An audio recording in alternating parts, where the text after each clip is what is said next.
Kita semua pasti sering dengar atau bahkan mengucapkan kata damai sejahtera, ya kan? Tapi pernah nggak kita berhenti sejenak dan benar-benar merenungkan apa sih artinya? Nah, hari ini kita akan coba bedah bareng-bareng konsep damai sejahtera ini, langsung dari sudut pandang Alkitab. Shalom, perkenalkan nama saya Charles Ndaomanu. Saya yang akan menemani teman-teman semua untuk menjelajahi kekayaan makna di balik satu kata yang luar biasa ini. Oke, jadi apa sih tujuan kita hari ini? Simpel aja. Kita mau sama-sama paham prinsip damai sejahtera supaya itu bisa jadi fondasi atau dasar kita dalam menjalani hidup, baik di keluarga maupun saat kita bergaul di masyarakat. Ini penting banget loh. Nah, saya mau lempar pertanyaan pertama nih buat kalian. Waktu kita bilang shalom, apa sih yang sebetulnya ada di pikiran kita? Apakah itu cuma sekedar halo versi rohani, atau ada sesuatu yang jauh lebih dalam di baliknya? Yuk kita cari tahu sama-sama. Untuk ngerti maknanya, kita harus mundur sedikit, lihat ke akarnya. Mari kita telusuri perjalanan kata ini, dari bahasa aslinya sampai jadi sebuah konsep yang dikenal di seluruh dunia. Jadi semuanya itu berawal dari bahasa Ibrani. Dalam perjanjian lama, kata yang dipakai itu shalom. Ini artinya bukan cuma nggak ada perang ya, tapi juga mencakup kesejahteraan. Nah, waktu perjanjian baru ditulis dalam bahasa Yunani, para penulis pakai kata eirene untuk menjelaskan makna shalom yang kaya banget itu. Dan ternyata, konsep mendoakan kedamaian lewat sebuah sapaan itu ada di mana-mana, universal. Coba deh dengerin, shalom aleichem dalam bahasa Ibrani.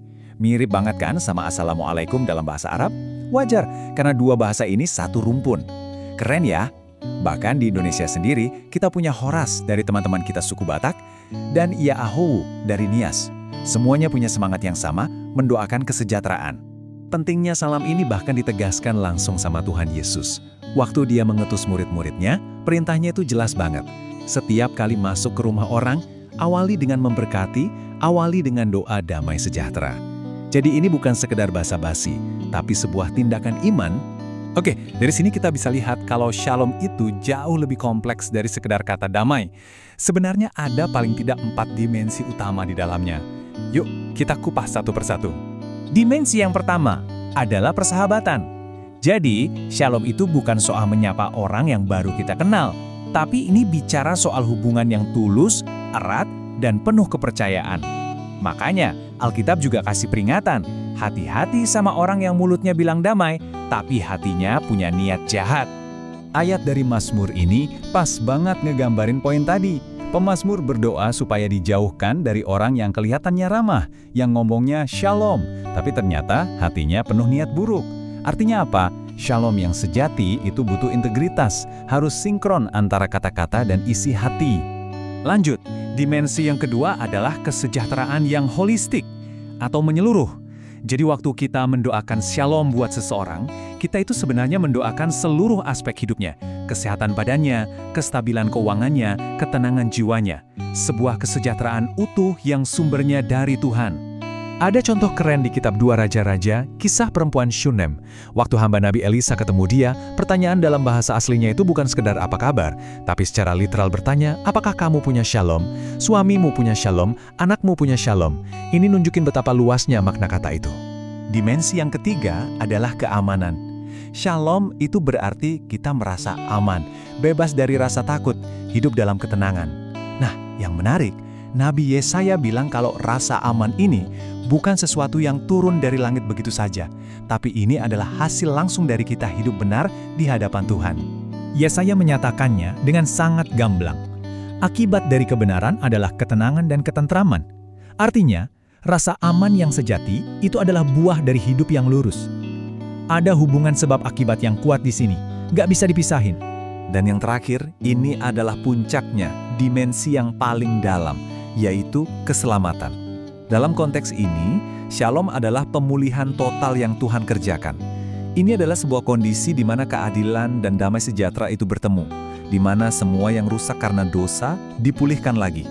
Inilah keselamatan yang seutuhnya. Oke, kita sudah bahas 4 dimensi tadi ya, persahabatan, kesejahteraan, keamanan, dan keselamatan. Pertanyaan besarnya sekarang, gimana caranya kita bisa mengalami shalom yang utuh ini? Jawabannya membawa kita kepada satu pribadi. Coba lihat perbedaannya. Tanpa Kristus, kita ini digambarkan jauh dari Tuhan. Ada tembok pemisah berupa perseteruan.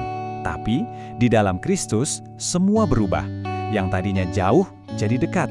Tembok itu diruntuhkan dan permusuhan diganti sama damai sejahtera yang sejati. Rasul Paulus di kitab Efesus menulis sesuatu yang dahsyat banget. Coba perhatikan baik-baik.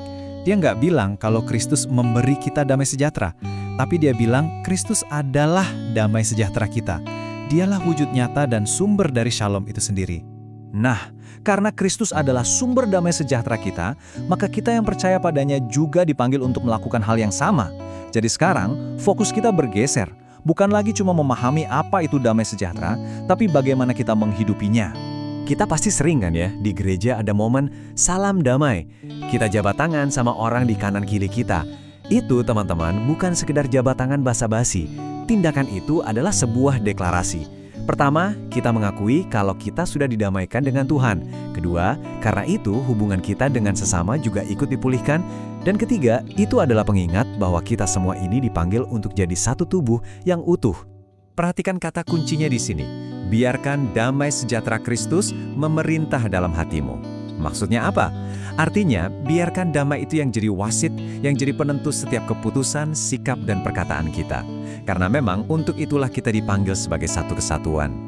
Dan konsep ini jadi relevan banget, apalagi waktu kita menghadapi situasi yang sulit. Contohnya waktu pandemi kemarin, di mana kesehatan, keamanan, dan hubungan kita sama orang lain diuji habis-habisan. Pemahaman tentang shalom sejati, yaitu kesejahteraan utuh dari Tuhan, itu jadi seperti jangkar yang bikin kita tetap punya harapan dan kekuatan. Nah, sebagai penutup, saya mau kita semua merenungkan ini. Setelah kita tahu makna shalom yang begitu kaya, pertanyaannya sekarang bergeser, bukan lagi apa itu shalom, tapi gimana caranya saya bisa membawa shalom ke dalam dunia saya minggu ini? Gimana caranya kita bisa mewujudkan persahabatan, kesejahteraan, dan keamanan itu secara nyata di rumah, di sekolah, atau di lingkungan pertemanan kita? Tuhan Yesus memberkati kita semua. Amin.